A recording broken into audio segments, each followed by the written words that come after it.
안녕하세요. 유학생의 박원장입니다. 오늘이 9월 21일이네요. 벌써 새학기가 시작되고 캐나다는 9월이 새학기잖아요. 새학기가 시작되고 많은 분들이 이제 수업을 시작을 하셔서 적응을 잘 하셨으리라 생각합니다. 학교 생활하면서 궁금한 거 있으시면 저희한테 연락 주시고요.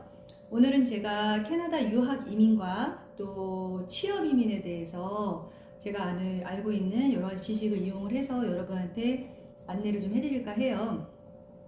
캐나다 유학이민법과 캐나다 취업이민법에 대해서는 캐나다 이민국 사이트에서 기본적으로 정보가 가이드라인 파일이 많기 때문에 한번 시간 될 때 보시면 좋을 것 같아요. 캐나다 이민은 결국은 반드시 취업을 하셔야 돼요. 취업을 한 게 확인이 돼야지만 그 취업을 한 주에서 그 주의 법으로 영주권 신청을 하시거나 아니면 이제 취업을 해서 세금 낸 기록을 가지고 익스프레스 엔트리 같은 연방 이민을 신청을 하시거나 또는 요즘에 뭐 연방 이민 중에 RNIP도 있잖아요. 그 RNIP 같은 경우도 할 수 있겠죠. 지금 유학 이민 같은 경우에는 캐나다 컬리지나 유니버시티를 졸업을 하면 지난번 동영상에서 보여드렸던 것처럼 PGWP라고 해서 포스트그레지에이트 워크 퍼밋이라고 캐나다 대학을 졸업을 한 사람에 한해서 취업 비자를 평생 한 번 주는 비자가 있어요. 결국에는 이제 캐나다 컬리지 유니버시티 졸업장과 서티피케이트, 그레이주에이션 서티피케이트랑 또 본인의 영어 점수, 이민할 때 모든 이민은 영어 점수가 필요하거든요. 이 영어 점수와 또 PGWP 3년 취업 비자와 그리고 이제 취업을 한 기록. 이 이민법에 따라 틀린데 취업을 해서 바로 영주권 신청하는 법도 있고요. 취업을 해서 한 6개월에서 뭐 9개월 해야 되는 영주권 법도 있고 또는 1년을 했을 때 포인트가 확 올라가는 이민법도 있고 다양해요. 근데 기본적으로는 대학을 졸업을 하고 취업을 했을 때 영주권 신청을 바로 할 수 있는 거죠. 지난번 제가 말씀드렸던 것처럼 BC주 같은 경우에는 좀 빨라서 대학을 1년제 이상을 졸업을 하고 취업만 해도 바로 영주권 신청할 수 있는 자격이 주어져요. 저는 여기 사실 자격이 주어진다라는 말씀을 많이 드리고 싶어요. 왜냐면 이제 일반적으로 블루 같은 데 보면 내가 영주권을 받는다, 영주권을 신청한다 이렇게 설명을 했을 때 많은 분들이 영주권 신청하면 이걸 받는다고 오해하시는 분들이 좀 계시더라고요. 영주권을 신청하는 거지 신청한 순간에 어떤 풀 안에 그런 사람들 모아놓은 풀 안에 본인의 파일이 올라가 있는 거고 신청을 하는 거고 대부분은 거기선 그 풀 안에서 1년 정도의 시간을 있으면서 점수제에 있어서 자기가 뽑히는 그 주어되는 인비테이션 되는 그런 이민제도가 각 주마다 굉장히 많죠. 익스프레스 엔트리도 많고. 그래서 요즘에는 다 점수제로 하는 경우가 많아요. 예전에 정말 오래전에 선착순으로 한 경우가 있었죠. 온타리오주 같은 경우에도 국제학생 이민법 같은 경우에 선착순으로 했었죠. 그래서 막 거의 서버가 마비됐었고 뭐 1000명 뽑는데 뭐 1시간 만에 2시간 만에 그 1년 만에 쿼터가 딱 금방 찼었고 이렇게 했었잖아요. 근데 그렇게 이제 몇 년을 하다가 보니까 온타리오주 같은 경우에도 국제학생 졸업하고 취업해서 영주권 신청할 때 다 점수제로 바뀌었잖아요. 얼마 전부터. 그래서 나보다 이제 내가 다른 사람보다 더 나은 점수에 있어야지 유리한 건데 이 점수 구성을 보면 그 각 이민법마다 점수 구성이 다 다르세요. 그래서 그 점수 구성은 본인이 이민국 사이트에 가서 한번 보시면 좋은데 제가 말씀드리는 게 이제 가장 많은 거, 가장 많이 알려져 있는 것들 중에 하나가 영어 점수 그리고 본인의 학력 점수. 학력이라는 거는 한국에서 뭐 대학원 뭐 박사 나온 것도 다 인정이 돼요. 그걸 또 인정하는 방법이 또 있는 거고요. 학력 점수, 또 어떤 경우에는 연봉 점수도 올라가는, 연봉 점수가 들어가는 이민법도 있어요. 그런 법인 같은 경우는 본인이 연봉이 괜찮은 경우에는 유리하신 거죠. 또한 또 직업의 레벨, 단순한 직업이냐, 아니면 정말 매니저급의 직원이냐, 아니면 과장이나 부장급 정도에 되는 어느 정도 경력이 있는 분들이 할 수 있는 것의 직업의 레벨이냐에 따라서 점수가 굉장히 다양하게 제공이 되고요. 그리고 제가 봤을 때는 이제 어떤 각 주마다 이민을 신청하는 사람의 숫자는 다 다르지만 이민이 되는 그 쿼터라고 표현하거든요. 그 쿼터는 거의 비슷한 것 같아요. 큰 차이가 없거든요. 각 주마다. 그래서 그것도 한번 이민 추세를 보셔야 될 것 같고. 그래서 오늘은 제가 유튜브를 찍는 게 유학 이민과 취업 이민의 차이를 좀 구분을 해달라고 하는 분들이 많더라고요. 취업 이민은 말하자면 여기서 만약에 취업 비자를 받고 나가는 걸 얘기하는 거예요. 현지에 이제 취업 비자가 있는 거죠. 학생분들 중에. 취업 비자 같은 경우에는 이제 내가 영어도 있고 한국에서 기술도 있고 예를 들어서 요리사라고 해보시죠. 요리사고 굉장히 경력이 좋고 영어도 잘하고 기술이 있을 때 캐나다에 있는 예를 들어서 뭐 외곽 지역이라던가 사람을 구하기 힘든 레스토랑에서 내가 한국에서 이 사람을 정말 필요하기 때문에 이 사람을 좀 내 회사로 초대를 해서 취업비자를 발급받고 싶습니다. 이렇게 노동청, 말하자면 노동청에다가 이 부분을 얘기를 해서 본인이 취업비자를 받아서 가는 경우인데, 저는 사실 이 취업비자를 받아서 가는 거에 대해서 굉장히 안 좋게 보는 입장이에요. 왜냐면 대부분의 분들은 영어가 안 돼 있고 또 기술이 있다고 하더라도 캐나다 내에서 통용이 되지 않는 기술인 경우가 많잖아요.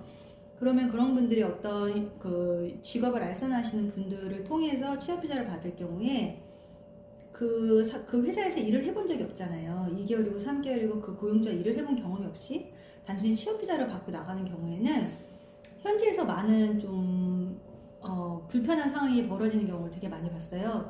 고용주를 만나지 않고 일을 하고 가지 않았다 보니까 그 사람들하고 개인적으로 어떤 성격이 안 맞는 경우도 있을 수 있고 내가 생각했던 업무가 아닌 경우도 있을 수 있죠.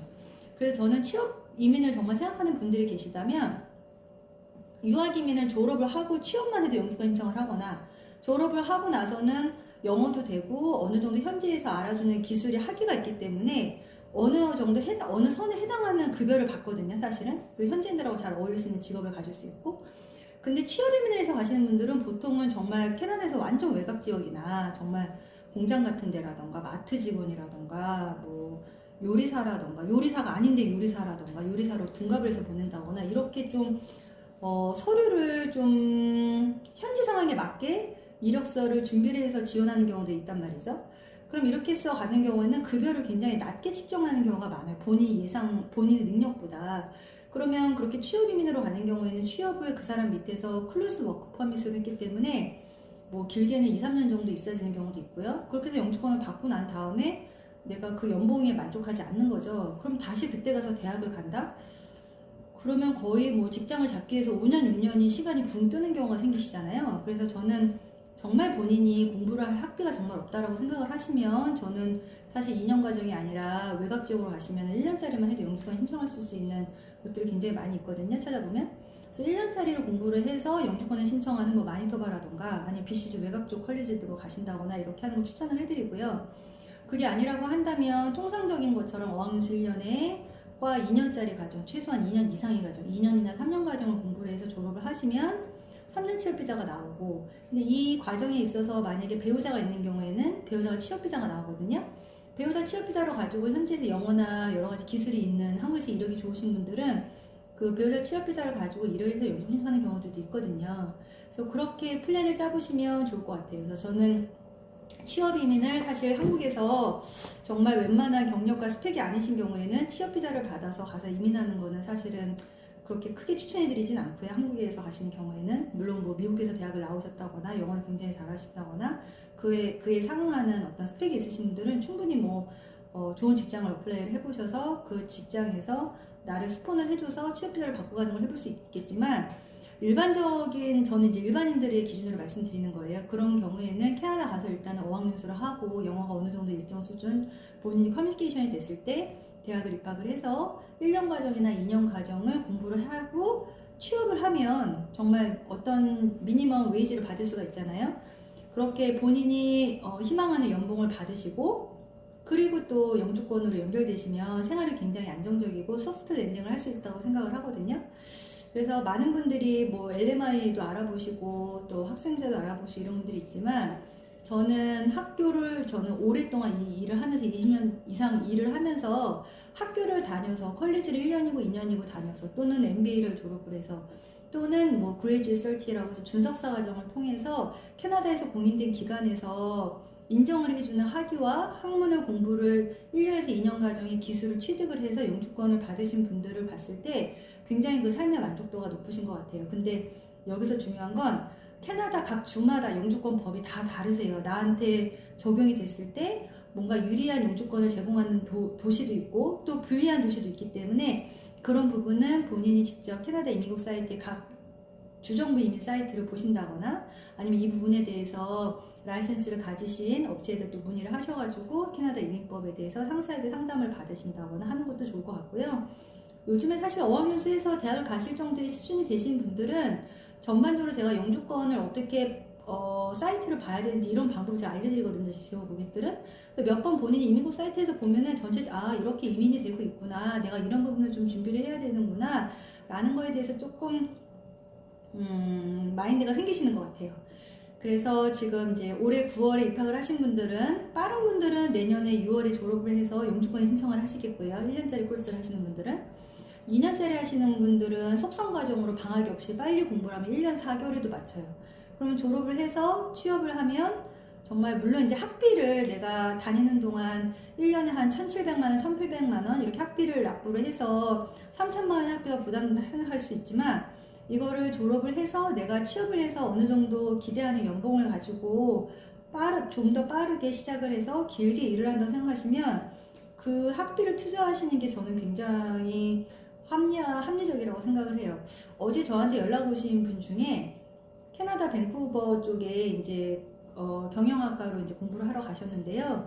그 분은 이제 나이도 있으신 어머님인데 졸업을 하시고 나서 한국에서 대학을 졸업을 하고 아이 육아 때문에 굉장히 오랜 기간 경력이 단절이셨는데 현지에서 2년제 대학을 나오시고 회계학과 매니저로 취업이 10만 불 되셨다고 저한테 연락을 주셨더라고요. 그래서 그걸 보면서 진짜 너무 괜찮다 생각을 했었고 많은 분들이 내가 영어를 못하는데 가서 괜찮을까 이렇게 생각하시는 분들이 있을 수 있어요. 그런데 정말 우리가 지금 성인이 돼서 캐나다에 가서 영어 유창하게 되진 않겠지만 사람에게서 어떻게 보면 품어나오는 어떤 느낌이나 어떤 신뢰라던가 이런 이미지라는 게 있잖아요. 그래서 이런 감성적인 것들을 가지고 캐나다에서 내가 영어가 조금 부족해도 열심히 공부를 하시면서 많은 인맥을 쌓으시면 면접하고 하시면서 저는 정말 본인이 원하는 직장을 구하실 수 있다고 정말 생각하고요. 처음에 내가 대학을 졸업을 하고 원하는 직장을 못 구했을 수도 있어요. 하지만 그 일을 하면서 본인의 이력이나 어떤 직업이나 경력을 업그레이드 할 수 있는 기회가 상당히 많고 캐나다 같은 경우에는 나이라던가 뭐 학력에 대해서 굉장히 편견이 좀 적은 나라이기 때문에 그 부분에서 본인에 대한 커리어를 다양하게 디벨롭 하실 수 있고 또 장기적으로 또 많이 펼치실 수 있는 곳이라고 생각합니다. 그래서 저는 이제 제 블로그와 유튜브를 보시면 정보가 다양한데요. 어학연수를 한국에서 온라인으로 하고 내년 9월에 입학을 많은 분들이 할 수 있어요. 바로요. 영어가 어느 정도 되시는 분들은. 그렇지 않으신 분들은 캐나다에서 어학연수 6개월 또는 1년 하시고 대학을 입학을 하셔서 누구나가 공부를 잘 하시고 졸업을 하실 수 있기 때문에 용기를 가지시고 적극적으로 지원해 주시고 연락 주시면 감사하겠습니다. 네, 감사합니다.